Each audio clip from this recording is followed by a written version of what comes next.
Oi, gente! Esta semana foram 3 aprovações no plenário da Câmara. Uma delas levou 2 dias para ter o processo de votação concluído, porque afeta a vida de muita gente e envolvia discordâncias. É a que muda vários pontos do Código de Trânsito. Lembra da polêmica envolvendo a cadeirinha para crianças, se devia ou não ser obrigatória? Então, é este projeto, que quando foi apresentado ano passado pelo governo de Jair Bolsonaro, gerou polêmica porque afrouxava algumas regras de trânsito. Só que desde que foi apresentado, o texto foi bastante discutido com autoridades, especialistas, entidades ligadas à segurança no trânsito, parlamentares e, no fim, o que foi aprovado é diferente daquele lá de trás. E é este projeto que eu vou explicar, como foi aprovado pela Câmara. Obviamente não vou conseguir falar de tudo, porque é um texto grande, mas vou apontar as principais mudanças que podem fazer diferença na nossa vida. Vou começar falando dos pontos na carteira de motorista. Olha só, como é que é hoje? Fica com o direito de dirigir suspenso quem cometer infrações de trânsito que somem 20 pontos no prazo de 1 ano. Como é que o governo queria? Dobrar a quantidade de pontos para 40. E como é que ficou? Nem lá, nem cá, um meio termo. Os pontos vão diminuindo conforme a quantidade de infrações gravíssimas. Não parar na faixa de pedestre, ultrapassar na contramão em curvas, não reduzir a velocidade perto de escolas e locais com aglomeração de pessoas, dirigir depois de beber ou usar drogas. Então, ficou uma escala de pontuação. Assim, ó. Se a pessoa não cometer nenhuma infração gravíssima em 1 ano, ela só vai ter o direito de dirigir suspenso se atingir 40 pontos. Se cometer uma infração gravíssima, cai para 30 pontos. E se cometer 2 ou mais infrações gravíssimas, 20 pontos.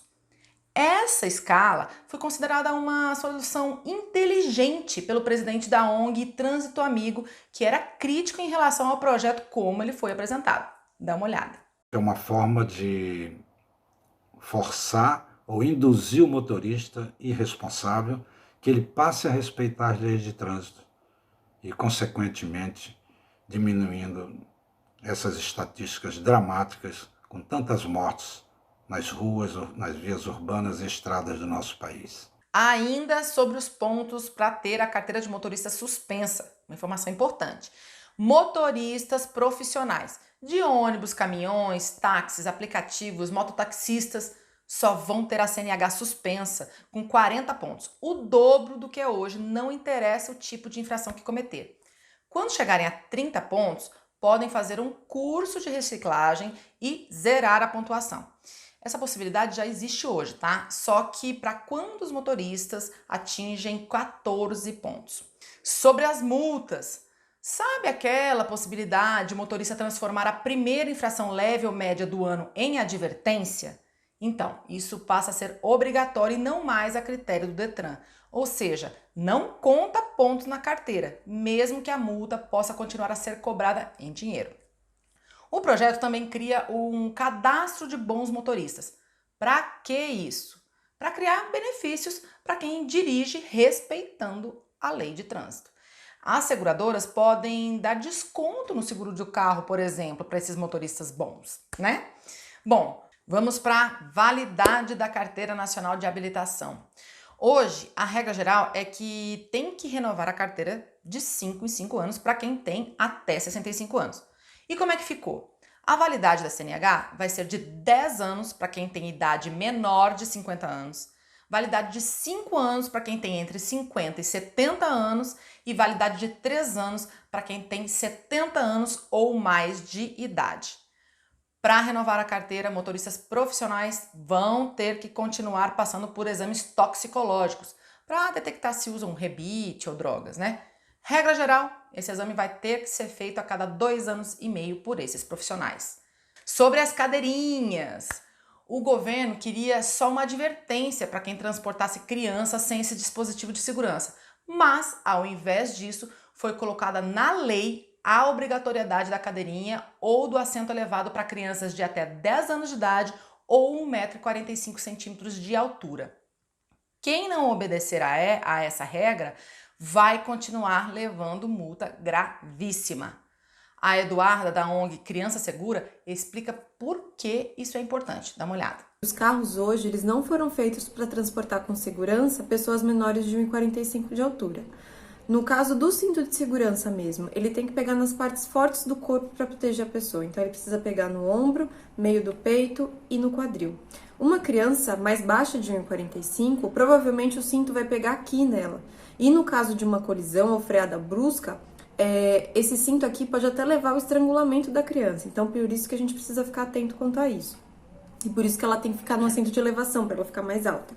E os bebês e crianças menores, né, bebês de 0 a 1 ano e crianças de 1 a 4 anos, precisam ficar no bebê conforto e na cadeirinha respectivamente, porque elas são mais frágeis, o corpo delas, por conta do desenvolvimento mesmo, é mais frágil, e os dispositivos de segurança são a única forma capaz de fazer com que essas crianças sejam transportadas de forma adequada dentro do veículo. Assim como para as cadeirinhas, o projeto também traz a idade de 10 anos como a mínima para que uma criança seja transportada na garupa de motos. Hoje é 7 anos. Quem não obedecer pode ficar sem a carteira de motorista. E, falando em motos, o texto autoriza que andem nos corredores de carros quando o trânsito estiver lento ou parado. Nunca entre a faixa da direita e a calçada. Sobre as bicicletas, a multa para motoristas que não reduzirem a velocidade na ultrapassagem de ciclistas passará a ser gravíssima e quem estacionar sobre a ciclovia vai levar multa grave. Outras mudanças. Acaba o intervalo de 15 dias para quem não passou no exame escrito para tirar a CNH. Acaba a obrigação de aulas de direção à noite. Acaba a obrigatoriedade de fazer curso de reciclagem para quem comete infrações com frequência. E pode acabar a papelada. Multas, documentos do carro e carteira de motorista poderão ser digitais. Olha, como eu disse, é uma proposta grande. Eu sugiro que você leia as reportagens no site oficial da Câmara, que tem tudo lá detalhadinho. Só para finalizar esse assunto, eu queria lembrar que acidente de trânsito é uma das principais causas de morte no Brasil. Só no ano passado, a seguradora responsável pelo DPVAT pagou mais de 40 mil indenizações por morte e 235 mil indenizações por causa de sequelas permanentes. Tudo por causa de acidente de trânsito. Ou seja, mais do que pontos e multas, as regras de trânsito tratam de vidas. Bom, vamos lá para as outras aprovações, né? Teve a medida provisória que dá mais prazo para empresas e cooperativas realizarem assembleias gerais de acionistas ou sócios, onde geralmente são analisados relatórios contábeis e distribuição de lucros, por exemplo. As empresas que são sociedades anônimas ou limitadas, em vez de 4 meses, terão 7 meses para realizar essas assembleias. E as cooperativas terão 9 meses. Os mandatos de diretores e de membros do Conselho Fiscal e de Administração serão prorrogados até a realização desta Assembleia.